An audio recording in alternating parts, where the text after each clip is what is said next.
Hello, I'm IBX Toycat, and this is QnA Saturday, a weekly series where I answer your guys' questions about anything to do with me, because they're all going to be personal ones from now on. So if you want to know anything about me, about my YouTube channel, about my life, then three things, then you can let me know and ask down below, or you can wait till the end of the video because someone might already ask anything you want to do with. And yeah, so we're all going to have a face cam, or most of them are going to have face cam in the corner, that corner from now on, and yeah, that's going to be how it works, because that's how I do personal Q&A stuff. So this one is very YouTube centric, I'll just say that now. For some reason the questions just all seem to be about YouTube and stuff, or most of them were, so yeah, that's all it is. So just warn you going into it, but let's go straight into it with our first question, which comes in from Tony Carden from the YouTube comments, which is why and when did you start YouTube? So this question, it's got a two-pronged answer. So the first time I started YouTube with my old account was in 2007, because I saw a few Guitar Hero videos and I wanted to upload my own, because it's like, wow, people just upload their stuff, because I'd gotten pretty good at Guitar Hero 3 at the time, and I was like, I need to upload this. Looking back, I've got a lot better since then, but I'm still pretty good, I think. And yeah, that's why I started my first YouTube channel, because I've always wanted to show people my gameplay. Like, it feels like it means a little bit more if it's on the internet and people are like, wow, you're good, or something like that. That's just something I've always enjoyed doing, showing people my gameplay, what I can do in games, etc. Like, whenever people watch me, that's fun too. I just enjoy it for some reason. I don't know why. It's weird, but yeah, so that's why I started my first channel, but then I started my second channel, this current IBX Toycat channel, in 2009, so that's 5 years ago now. But yeah, I started in 2009, because I was playing RuneScape at the time, and I wanted to upload a 99 fletching channel video, and I lost track of my old YouTube, so new channel just for RuneScape. And then Modern Warfare 2 came out, I started playing that, and then blah blah blah blah blah blah blah, and here we are playing Minecraft 360, and me in the corner of a video talking about my YouTube career. So yeah, that's why and when I started YouTube. So what kind of computer do you have is the second question from Side Holt.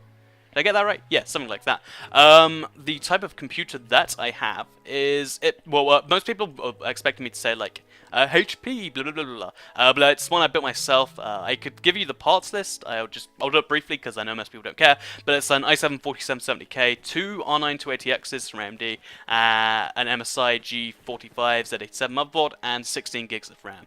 I'll just briefly talk about why I did that. Basically, if you're gonna buy a pre-built, it kind of makes sense at the super low end, because like when it comes down to Windows pricing, you get it a lot cheaper because you have to pay for it yourself. Well, you can pay for it yourself and get stuff cheaper. But if you just want to get legit Windows, it makes sense to kind of buy pre-built. But as you go up and up, it kind of makes less sense because you pay them a lot of money just to build it for you. And my time's worth a little bit less than money. Or my time's worth some amount of money that's less than the amount they charge. So yeah, that's why I built myself. And it's basically built for rendering like hell. It renders in Premiere, like a pretty heavy program. It renders videos at like twice their speed. So if it's a 1080p video that's 10 minutes, it'll render in 5. It's really powerful. So I'm really glad with the parts I chose. It works just magically. So that's the type of computer I have. Next question is, when you started YouTube, did you think you'd get this far? The honest answer to this one is no. I started it just because I wanted somewhere to upload stuff. Then I figured, let's try and get popular. And I hit like 200 subscribers, maybe like a year or two in. Obviously, I was only uploading like once every 2 weeks, maybe once a month. And then I figured like my ultimate goal was like to hit 1,000 subscribers, and I hit that like maybe like 2 months, or not even that, maybe a month into Minecraft Xbox 60, and it was crazy. And then I was like, wow, 1,000 subscribers. Now, even if everything goes downhill, I'm still, I'm doing pretty well. But now I'm getting like 6,000 a month, and like 6 times my original goal per month. It's really crazy, and yeah, I don't know when this is going to end, but it's a really awesome ride so far, and I've come way further than I figured. So thank you to all of you guys for that. It's insane, and that's why I make videos like this every day, because it's like kind of my job at this point, almost. It's like a job. It pretty much is a job. But yeah, so it's not a real job. That's one of those fake awesome jobs. But yeah, that's the answer to that question. Next question comes in from Neon Synthesis, who asks, how many toys could a Toycat toy if a Toycat could have toys? So this is a really simple question, don't know why you're asking it. The answer is clearly 7. 7 Toycats a Toycat could toy if a Toycat could toy cats. Of course, I mean, why would you think anything else?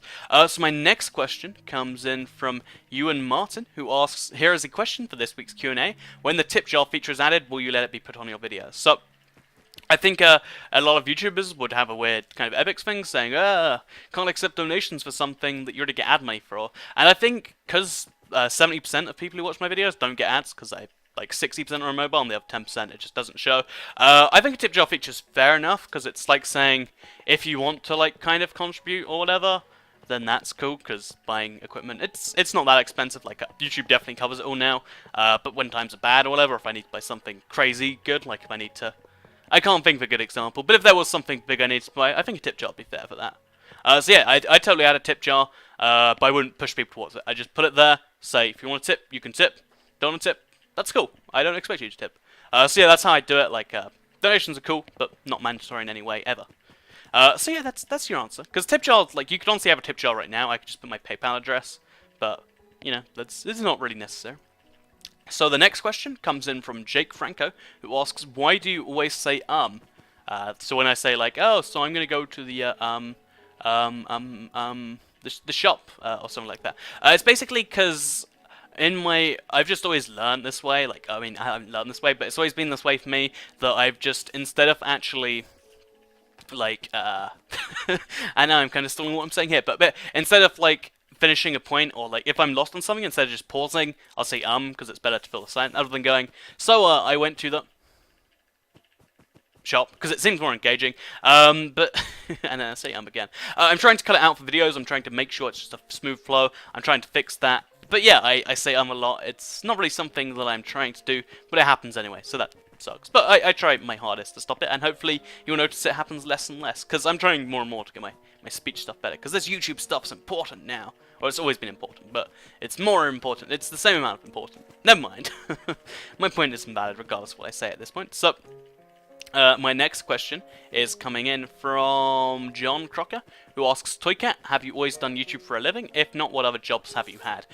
So the real answer to this question is I have had other jobs, but I haven't ever had a real job. So to explain that, back in 2007, maybe in 2006, like I was playing online games. I've been playing like games online and stuff ever since like the early 2000s. But in 2007, basically I started joining these websites where you could click on, like, just doing fun things to get paid in my spare time, like clicking on ads and signing up for sites and whatnot. And it didn't make a whole bunch of money, like, I think over the entire course of maybe 6 months, not obviously doing it full on, but like, in spare time and whatnot, I made maybe $100, and then I found my way to this forum, where basically it's just a way where people could get cheap labor or whatnot, and you can do it for them. And I basically got into a big thing of just writing video game stuff, because I'm really passionate about video games. That's why I do all this video game content and whatnot. And I just got paid to write about them, like, and I got paid pretty decently, because, well, I think it was pretty decently. I think compared to regular writers, it's bad. And that's what I did for the longest time. I just did various video game articles around the net, and then the very thing I did for YouTube, to actually pay for YouTube, is I did this like writing for a review site where they just have like millions of pieces of software. I don't think they even read anything I gave them, but basically I could just review each bit, and I worked for so long to pay for a PVR and a HD screen. Like, I spent an entire weekend, and this might sound like an exaggeration, but besides sleeping, I don't think I slept that much, an entire weekend just all working, and so I could pay for the PVR and part of the screen. So that's the dedication I put in, just because I didn't have a HD screen. You need a HD screen to record in HD, and that's what I did in order to start my YouTube career. Yeah, with HD, because I was already doing YouTube with Dazzle, but I wanted to upgrade to HD, and that's what I did to do it. So besides YouTube, I've done quite a few jobs. YouTube's definitely the most fun, because it's something I wake up, and although it's a lot of work, like Finding C Sunday, it's like a few hours doing stuff, or like doing this where I have to gather the questions, I have to get the gameplay and whatnot. It's still really, really, really fun in my opinion. So I definitely really like this job the most out of everything I've done. It's not as soul crushing as writing reviews for a site that you don't even think is reading them, and it's my favorite one so far. So thank you again to everyone who makes this a job to me. So my next question comes in from Lee Taylor, who asks, what do you think about Google buying Twitch? So the simple answer to this question is, so basically the rumors that Google are buying Twitch, it's been almost confirmed now, but they're not announcing it yet. My first reaction was 1 billion. Twitch is worth way more than that, which is kind of weird to think about. My real reaction is it's going to make YouTube live streaming a lot better, hopefully, because something about Twitch live streaming makes the comments just scroll properly. And I think it's going to be really bad for Twitch streamers, because they're probably going to have to put the content ID they have on YouTube into Twitch, like legally, which means you won't be able to play music, which might hurt Twitch a lot, because that's what a lot of streamers just do.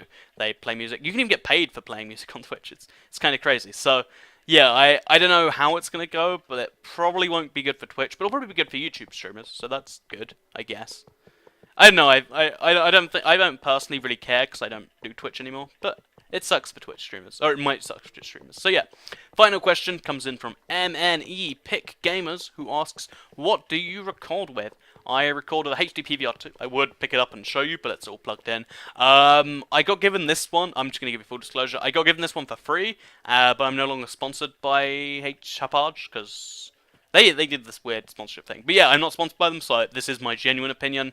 Not some fake one. Even if I was sponsored by them, it'd be genuine. I'm just saying I have literally no obligation. I could trash it if I wanted to, and yeah. But yeah, so basically the HDPVR2 is probably the best HD recording device right now.